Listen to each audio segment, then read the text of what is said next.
Hi mga kalabadits, good afternoon, time check. So yun guys, magpa 5 PM na. So ready na natin yung ibon natin. Ayan, ito si Sasuke. Ayan siya guys. So second lap na ng ano natin, Derby, South Derby guys. Buena Vista type, I'm not wrong guys ha. So yun, kita-kits mamaya sa loading station guys. Ready lang natin si Sasuke. At ito na nga mga kalabatis, andito na tayo sa loading station at tumitindi na nga ang kompetisyon at paliksahan para sa mananalo ngayong South Derby Race at magiging kampiyon. And yun guys, tignan nyo naman ang haba ng pila ngayon guys. At yun, andito tayo sa bandang dulo guys. And ito na nga ang person mga kalabatis. So yun, medyo malapit na tayo sa katotohanan at may load na natin si Sasuke. And yan guys, at ayan nga pala si Lodi Alarcon. So ito guys, na-ready na natin ang ating ibon. Ayan na siya guys, yan, andyan si Sasuke.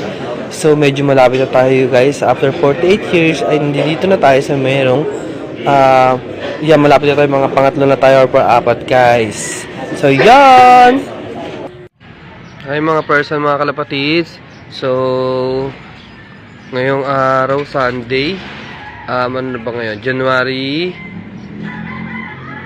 1 na ngayon guys. So abangan na second lap ng Derby sa BBC.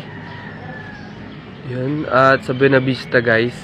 So waiting na tayo sa warrior natin na si Sasuke. So yun guys, waiting lang muna tayo. At sana makauwi na ligtas yung mga ibon natin. Yun, abangan lang natin siya guys. First lap na sa mga YB and sa Old Bird ano na ngayon, second lap. So yun yung panelist, super panelist din guys. So yun, waiting muna tayo guys ha.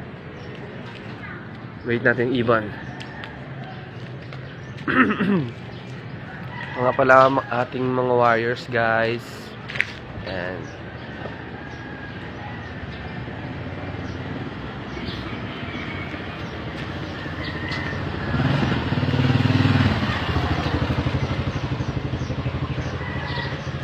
habang naghihintay tayo sa ating ibon, yun, ililista rin tayo. Sana makauwi ng maaga yung ibon din natin at ligtas.